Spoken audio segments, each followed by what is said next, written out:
Hi friends, welcome to nourishing vlogs. ഞാനിന്ന് അടിപൊളി ഒരു ഈവനിങ് സ്നാക്കിൻ്റെ റെസിപ്പിയുമായാണ് വന്നിരിക്കുന്നത്. ചക്ക കൊണ്ടൊരു കാരയപ്പമാണ് ഞാനിവിടെ ഉണ്ടാക്കാനായിട്ട് പോകുന്നത്. അതിനുവേണ്ടി ഞാനിവിടെ കുറച്ച് വരിക്ക ചക്കച്ചുള എടുത്തിട്ടുണ്ട്. ഇത് ഞാനൊന്ന് കീറിയെടുത്തിട്ടേ ഉള്ളൂ. ഇത് ഞങ്ങളുടെ തന്നെ ചക്കയാണ്. നല്ല ഗോൾഡൻ കളറിലുള്ള നല്ല മധുരമുള്ള ചക്കയാണ്. ഇതുകൊണ്ട് എങ്ങനെയാണ് കാരയപ്പം ഉണ്ടാക്കുന്നതെന്ന് നോക്കാം. ഇത് നമുക്കൊരു മിക്സിയുടെ ജാറിലിട്ടൊന്ന് അടിച്ചെടുക്കാം. ചക്ക ഞാനിവിടെ അടിച്ചെടുത്തിട്ടുണ്ട്. ഇതിനി നമുക്കൊന്ന് വഴറ്റിയെടുക്കാം. ഇതിനുവേണ്ടി ഞാനിവിടെ ഒരു പാൻ അടുപ്പേ വെച്ചിട്ടുണ്ട്. അതിലേക്ക് നമുക്ക് അടിച്ചു വെച്ച ചക്ക ഇട്ട് കൊടുക്കാം. എന്നിട്ട് ഒന്ന് ഇളക്കി കൊടുക്കാം. ഇനി ഞാനിവിടെ ഒരു അരക്കപ്പ് ശർക്കര എടുത്തിട്ടുണ്ട്. അതുകൂടി അതിലേക്ക് ചേർത്ത് കൊടുക്കാം. എന്നിട്ട് നന്നായിട്ടൊന്ന് ഇളക്കി കൊടുക്കാം. ശുദ്ധീകരിച്ച ശർക്കര ആയതുകൊണ്ടാണ് ആസച്ച് ചേർക്കുന്നത്. ഇതിനകത്ത് അഴുക്കൊന്നുമില്ല. ഇനി ഈ ശർക്കര ഒന്ന് ഉരുകി ഇതെല്ലാം കൂടെ ഒന്ന് ചെറുതായിട്ടൊന്ന് വഴന്ന് കിട്ടണം. നല്ലപോലെ അങ്ങ് വഴറ്റേണ്ട ആവശ്യമില്ല. ഇനി ഒരല്പം നെയ്യ് കൂടി ഇതിലേക്ക് ചേർത്ത് കൊടുക്കാം. എന്നിട്ടിത് നല്ലതുപോലെ ഒന്ന് ഇളക്കി ഒന്ന് വഴറ്റിയെടുക്കാം. ഇതിങ്ങനെ വഴറ്റേണ്ട ആവശ്യമൊന്നുമില്ല.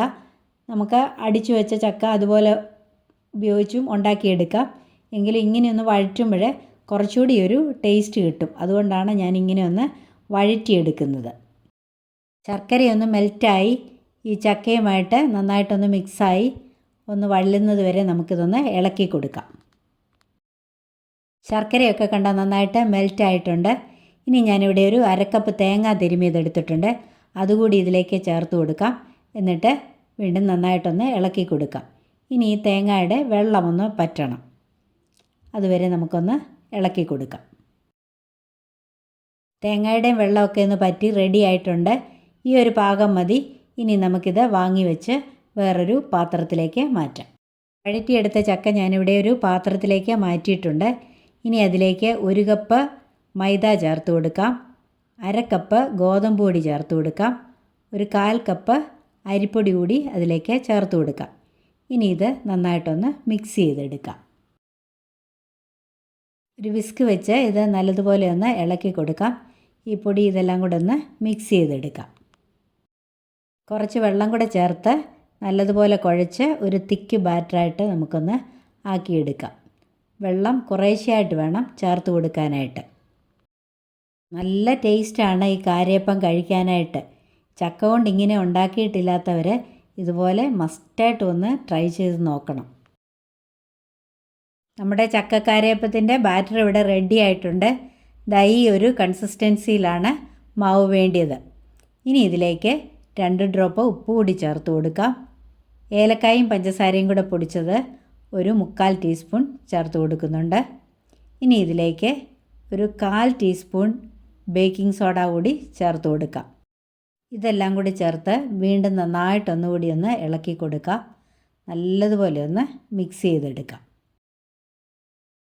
ഒരു ഫ്ലേവറിന് വേണ്ടി 2 ഡ്രോപ്പ് വാനില എസൻസ് കൂടി ചേർത്ത് കൊടുക്കാം.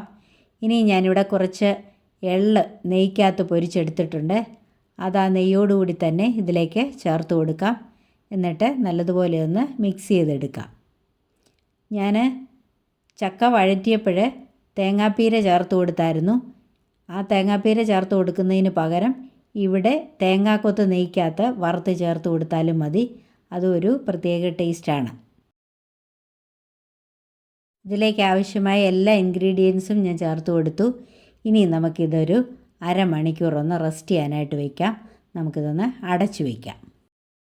നമ്മുടെ മാവ് റെസ്റ്റ് ചെയ്യാൻ വെച്ചിട്ട് അരമണിക്കൂർ കഴിഞ്ഞു. അതൊന്ന് തുറന്ന് നോക്കാം. ഇതിവിടെ പൊങ്ങി റെഡി ആയിട്ടുണ്ട്. ഇനി നമുക്കിതുകൊണ്ട് കാരയപ്പം ചുട്ടെടുക്കാം. അതിനുവേണ്ടി ഞാനിവിടെ ഒരു ഉണ്ണിയപ്പക്കാര അടുപ്പേ വെച്ചിട്ടുണ്ട്. അത് ചൂടായി. അതിലേക്ക് നമുക്കിനിയും വെളിച്ചെണ്ണ ഒഴിച്ചു കൊടുക്കാം. ഇനി ഈ വെളിച്ചെണ്ണ നന്നായിട്ടൊന്ന് തിളയ്ക്കട്ടെ. എണ്ണ തിളച്ചിട്ടുണ്ട്. ഇനി ഈ ബാറ്റർ ഒരു സ്പൂണോ തവിയോ വെച്ച് കുറേശ്ശെയായിട്ട് ഇതിലേക്ക് ഒഴിച്ചു കൊടുക്കാം. ഒരു 1/4 ഭാഗമേ ഒഴിച്ചു കൊടുക്കാവുള്ളൂ. ഇങ്ങനെ എല്ലാ കുഴികളിലേക്കും ഒഴിച്ചു കൊടുക്കാം. ഇത് വളരെ എളുപ്പം ഉണ്ടാക്കാൻ പറ്റുന്ന ഒരു സ്നാക്കാണ്. അതുപോലെ കുട്ടികൾക്കൊക്കെ നന്നായിട്ട് ഇഷ്ടപ്പെടും. കുട്ടികൾക്ക് മാത്രമല്ല മുതിർന്നവർക്കും നല്ലതായിട്ട് ഇഷ്ടപ്പെടും. നല്ല ടേസ്റ്റാണ് ഇതിന്. ആയത് നമുക്കൊന്ന് മറിച്ചിട്ട് കൊടുക്കാം. കണ്ടോ, ഇത് നല്ല ഗോൾഡൻ ബ്രൗൺ ആയിട്ടുണ്ട്. ആ ഒരു വശം ആയിട്ടുണ്ട്. എല്ലാം നമുക്കിതുപോലെ ഒന്ന് മറിച്ചിട്ട് കൊടുക്കാം. ഒരു മീഡിയം ഫ്ലെയിമിലിട്ട് വേണം ഇത് ഉണ്ടാക്കിയെടുക്കാൻ, അല്ലെങ്കിൽ പെട്ടെന്നങ്ങ് കരിഞ്ഞു പോകും. നമ്മുടെ സ്നാക്ക് ഈ വശവും മൂത്തിട്ടുണ്ട്. നമുക്കിത് എണ്ണയിൽ നിന്ന് കോരി മാറ്റാം. ഇതിങ്ങനെ ഓരോന്നായിട്ട് നമുക്ക് കോരിയെടുക്കാം.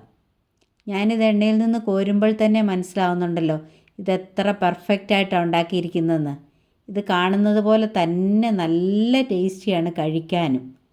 എല്ലാവർക്കും ഒരുപോലെ ഇഷ്ടപ്പെടുന്ന ഒരു സ്നാക്കാണിത്. അതുകൊണ്ട് തന്നെ തീർച്ചയായിട്ടും എല്ലാവരും ഇത് ട്രൈ ചെയ്യണം. അടുത്ത ഒരു ബാച്ച് കൂടി ഇതുപോലെ നമുക്ക് മാവ് കോരി ഒഴിച്ചു കൊടുക്കാം. ഈ ബാച്ചും ആയതൊക്കെ നമുക്കൊന്ന് മറിച്ചിട്ട് കൊടുക്കാം. കണ്ടോ, ഇത് വളരെ സിമ്പിളായിട്ട് ഉണ്ടാക്കാൻ പറ്റുന്ന ഒരു റെസിപ്പിയാണ്. അതുപോലെ കുറച്ച് മാവ് കൊണ്ട് കൊട്ട നിറയെ പലഹാരമാണ് ഇതുകൊണ്ട് ഉണ്ടാക്കിയെടുക്കാനായിട്ട് പറ്റുന്നത്. ഈ ബാച്ച് ഇവിടെ മൂത്തിട്ടുണ്ട്. നമുക്കിതും എണ്ണയിൽ നിന്ന് കോരി മാറ്റാം. ഇത് ഞാനിവിടെ എണ്ണയിൽ നിന്ന് മുഴുവനും കോരി എടുത്തിട്ടുണ്ട്. ഇനി നമുക്ക് ബാക്കിയുള്ള മാവ് കൂടി ഇതുപോലെ വറുത്തെടുക്കാം. അപ്പോൾ നമ്മുടെ അടിപൊളി ടേസ്റ്റിലുള്ള ചക്കക്കാരയപ്പം ഇവിടെ റെഡി ആയിട്ടുണ്ട്. ഇത് കണ്ടോ, ഇത് എത്ര സോഫ്റ്റ് ആണെന്ന് കണ്ടോ.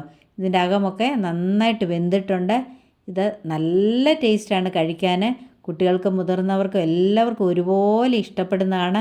ഗസ്റ്റൊക്കെ വരുമ്പോഴത്തേക്കും കൊടുക്കാനായിട്ടും ഒക്കെ ഇത് നല്ലതാണ്. ചക്ക കൊണ്ട് ഇതുപോലെ ട്രൈ ചെയ്തിട്ടില്ലാത്തവർ മസ്റ്റായിട്ടും ഇത് ട്രൈ ചെയ്ത് നോക്കണം. എന്നിട്ട് എൻ്റെ വീഡിയോ ഇഷ്ടപ്പെട്ടെങ്കിൽ ഒന്ന് ലൈക്ക് ചെയ്യണം, കമൻറ്റ് ചെയ്യണം, മറ്റുള്ളവർക്കൊക്കെ ഒന്ന് ഷെയർ ചെയ്ത് കൊടുക്കണം. അതുപോലെ സബ്സ്ക്രൈബ് ചെയ്യാതെ ആരെങ്കിലും കാണുന്നുണ്ടെങ്കിൽ ഒന്ന് സബ്സ്ക്രൈബ് ചെയ്ത് സപ്പോർട്ട് ചെയ്യണം.